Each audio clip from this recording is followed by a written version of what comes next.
ನಮಸ್ಕಾರ. ನಾನು ಕೃಷ್ಣ ಭಟ್ ಯಲ್ಲಾಪುರ. ಇಂದು ಮೇ 16ನೇ ತಾರೀಕು 2026ನೇ ಇಸ್ವಿ ಶನಿವಾರ.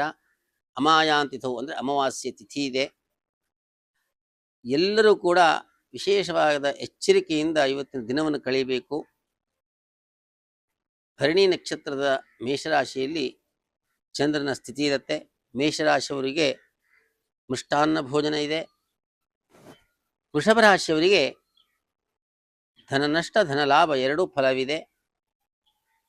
ಮಿಥುನ ರಾಶಿಯವರಿಗೆ ವಿಶೇಷವಾಗಿರ್ತಕ್ಕಂಥ ಧನಲಾಭ, ಗ್ರಹ ಸೌಖ್ಯ ಇದೆ, ಮೃಷ್ಟಾನ್ನ ಭೋಜನದ ಪ್ರಾಪ್ತಿ ಇದೆ. ಕರ್ಕಾಟಕ ರಾಶಿಯವರಿಗೂ ಕೂಡ ವಿಶೇಷವಾಗಿರ್ತಕ್ಕಂಥ ಲಾಭ ಇದೆ. ಇವತ್ತು ಶುಭ ಫಲವೇ ಜಾಸ್ತಿ ಇದೆ.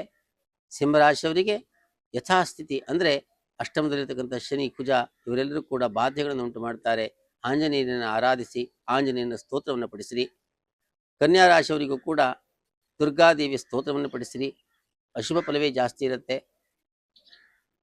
ತುಲಾ ರಾಶಿಯವರಿಗೆ ಯಾತ್ರಾ ಯೋಗ ಇದೆ. ದೇವಿಯ ದರ್ಶನವನ್ನು ಮಾಡ್ಕೊಂಡು ಬನ್ನಿ, ನಿಮಗೆ ಒಳ್ಳೆಯದಾಗತ್ತೆ. ವೃಶ್ಚಿಕ ರಾಶಿಯವರಿಗೂ ಕೂಡ ಮಾನಸಿಕ ಕ್ಲೇಶ ಒತ್ತಡ ಜಾಸ್ತಿ ಇರುತ್ತೆ. ಅವರು ಕೂಡ ಶಿವನ ಆರಾಧನೆಯನ್ನು ಮಾಡಿಕೊಳ್ಳಿ.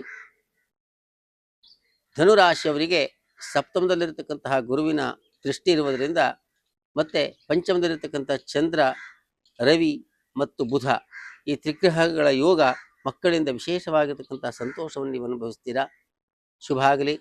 ಮಕರ ರಾಶಿಯವರಿಗೆ ಚತುರ್ಥದಲ್ಲಿರ್ತಕ್ಕಂತಹ ಚಂದ್ರ, ರವಿ, ಬುಧ ಇವರು ಶುಭ ಫಲವನ್ನು ಉಂಟು ಮಾಡ್ತಾರೆ, ಒಳ್ಳೆಯದಾಗಲಿ.